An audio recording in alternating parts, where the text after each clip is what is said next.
Então, nós vamos caminhar por 4 aulas, 4 blocos para o estudo do livro de Amós.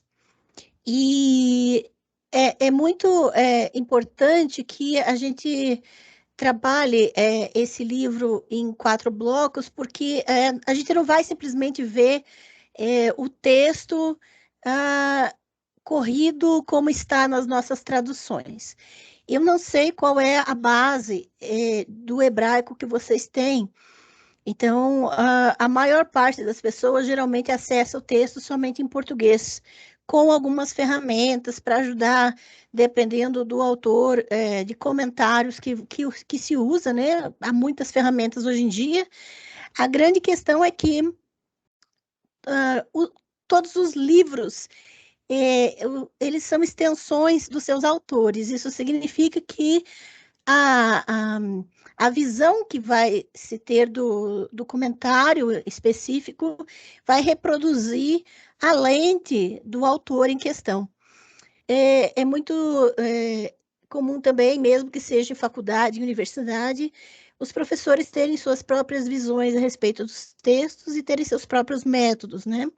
Então, o que eu organizei? Eu organizei que hoje a primeira aula, nós faremos um panorama histórico, político, geográfico e religioso do contexto do livro de Amós. Então, a partir da próxima aula, nas próximas 3 aulas, das nossas, eu vou chamar de aula, mas né, eu não sei como que vocês chamam, se é tarde bíblica ou só um momento de reflexão, o que quer que seja, né? Mas eu vou chamar de aula por hábito, tá? Mas se não for aula, se vocês não consideram aula, vocês relevam o meu vocabulário.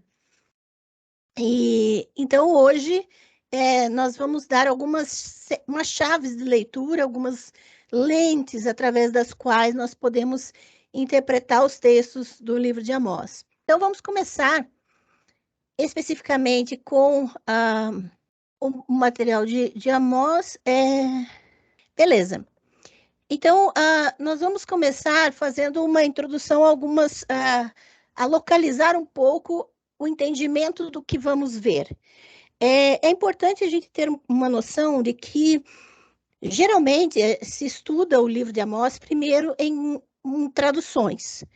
Então, geralmente, quando alguém vai estudar ou vai ler o livro de Amós, está lendo uma tradução. Isso significa que, além de inúmeros contextos de redação, inúmeras cópias e edições e mudanças na escrita do livro, a pessoa está refém dos tradutores.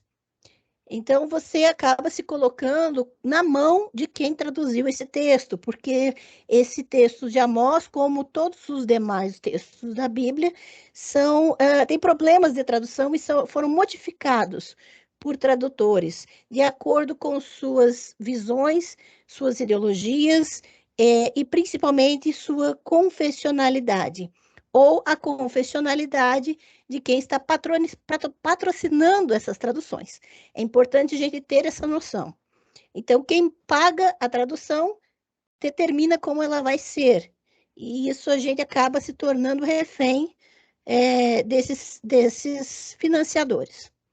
Muito bem. Então, para a gente entender um pouco sobre os textos, a gente também vai ter que trabalhar história, arqueologia, historiografia e outras fontes para compreender o contexto de alguns termos que vamos ver e compreender melhor o texto de Amós. Então, a minha proposta aqui eu não estou comprometida a nenhuma confessionalidade. Eu não estou comprometida com nenhuma linha teológica, dogmática ou doutrinária. O meu compromisso aqui com vocês, a respeito do livro de Amós, é exatamente saber o que esse texto significa no contexto de sua redação original. Ok? E no contexto também dos seus primeiros editores, porque esse texto não passou por uma única mão. Esse texto não tem o dedo de uma única pessoa. Então, a gente vai levar isso em consideração para poder interpretar o que ele significa.